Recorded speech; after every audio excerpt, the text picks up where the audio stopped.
real estate world is completely different. We're way up at the top of the range as a multiple of family income. We've just beaten the so-called housing bubble of '06. But we're pikers compared to Canada, Australia, and Europe and China. They all went to multiples of family income that were, by historical standards, preposterous. And housing, of course, is a more dangerous thing to mess with in economics. And I believe the housing markets around the world will spend the next big chunk of time unraveling and causing all manner of perhaps unexpected problems. And of course, the interest rate bond market overvaluation was a universal too.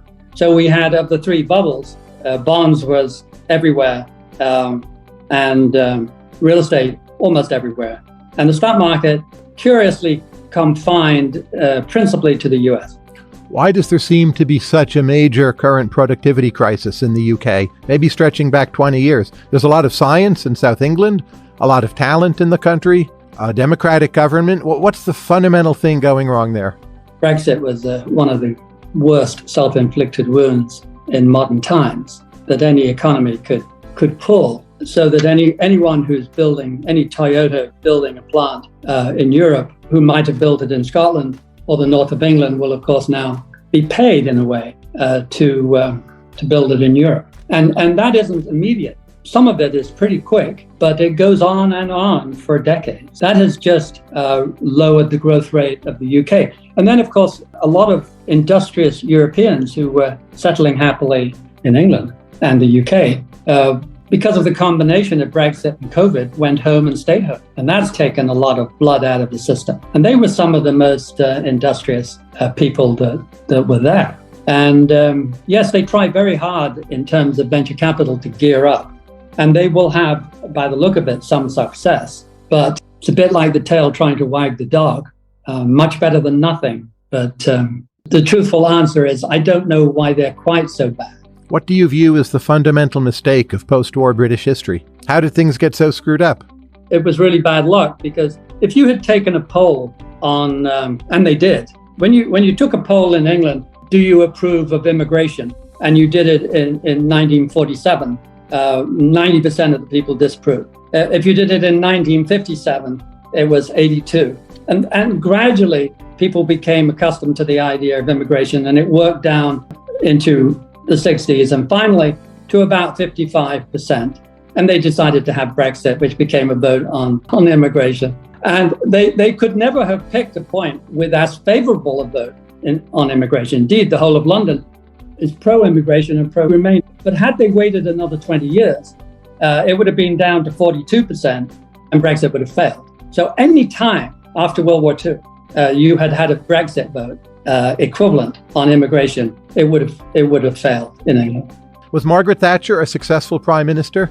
She was amazingly successful because England was in one of its several periods of economic malaise and social malaise in a way. We were really stuck in the class system, one of the reasons I left England. And Thatcher did an unbelievable job on that. She would grab Americans from Brits who'd been 30 years in America at McKinsey and stick them to run the steel company. And she picked people entirely on merit. It was a kind of shocking introduction of meritocracy into the old establishment based on class and land and so on. And at the end of her era, it was a different Britain, much more competitive. London felt like New York, and things happened a lot faster and better. So when the relatively extreme optimism of the 1980s came along, were you already a skeptic at that point, or that popped up a bit later? I'm a great optimist, I suspect, along with you, about technology.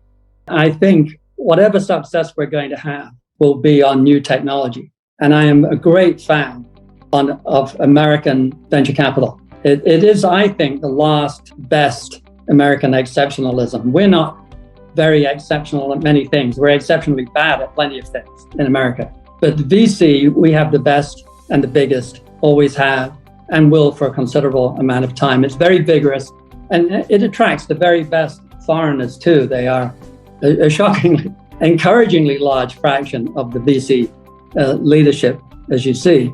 And we also have a lion's share of the great research universities that go hand in hand with VC. And if we save our bacon, that is the sector that will do the heavy lifting for everybody, including the US. So I am optimistic, incidentally, that we will have a plentiful supply of green energy and that we will green the entire system. My worry has always been, and still is, timing. We don't have a lot of time to spare.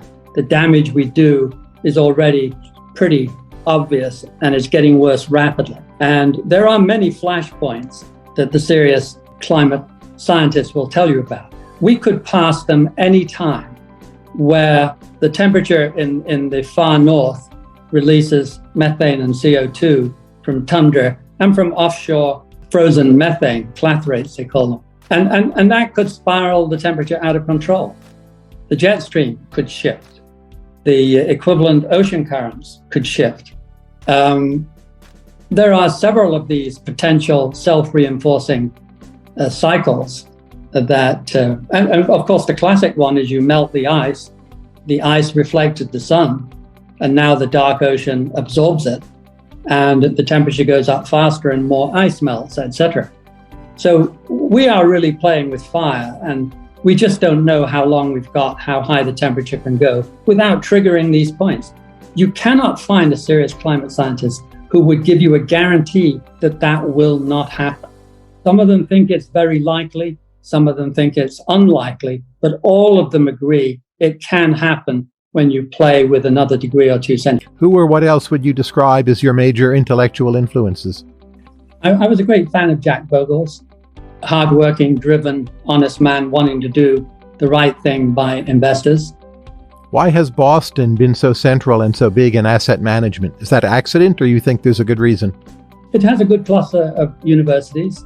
With any luck, that should be associated with producing people who think. And if you think, pretty soon you're likely to come up with good ideas, and then you need to implement them. Good engineering, MIT, and so on. No, Boston has been blessed with an unfair advantage for a long time, the highest incidence of any major city of students. Can the global mining industry produce sufficient raw materials for the green transition? Not as currently configured, no, not a prayer, not even close. Which is the most binding constraint? Lithium today, I would say. If we mined every ounce of lithium that are in the known reserves, it would probably be about 5% of what is required to green the entire economy once, forgetting about the fact that every 30 years it would then need to be replaced.